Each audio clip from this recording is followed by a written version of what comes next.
பொதுவா சினிமால ஒரு சின்ன குழந்தைக்கு அம்மாவா நடிக்கணும்னாலும் அவ்வளவுதான், இதுக்கப்புறம் நம்மள இப்படி டைப் காஸ்ட் பண்ணிடுவாங்கங்கிற பயம் எல்லாருக்குமே வந்துட்டு இருக்கும். சோ உங்களுக்கும் அது தாட் வந்திருக்கும்ல ஃபர்ஸ்ட் எடுத்த உடனே? ஆமா, ஃபர்ஸ்ட் எடுத்த உடனே ஃபோன் கால்ல நம்ம பேசும்போது கண்டிப்பா அந்த தாட் வந்திருக்கு. ஐயோ அம்மாவா, அம்மா கூட இல்லைல்ல, அப்புறம் மாமியாரும் ஆயிடும்ல. அப்புறம் அப்போ நான் வேணாமா வேண்டாமா இப்போ இந்த மாதிரி ஒரு இமேஜ் வந்துருமோ அப்படிலாம் இருந்தது.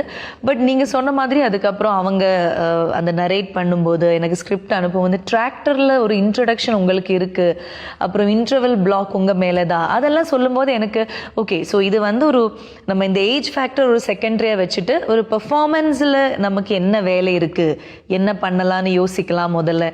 அப்படி ஒரு கால் எடுத்தப்போ எனக்கு தெரிஞ்சது ஐயா ஒன்றுமே பிரச்சனை இல்லை, நம்ம பண்ணலாம், அதுக்கப்புறம் வர்றது பார்த்துக்கலாம். என்ன எனக்கு வந்து நான் டெஸ்டினியில் ரொம்ப நம்பிக்கை இருக்குது. ஸோ எனக்கு அப்படியே வரைஞ்சிச்சுன்னா கண்டிப்பாக அம்மா மாதிரி டைப் காஸ்ட் ஆகாது, நிறைய வேற வெர்சிட்டலான விஷயங்கள் பண்ணுறதுக்கான வாய்ப்பு கிடைக்கும்.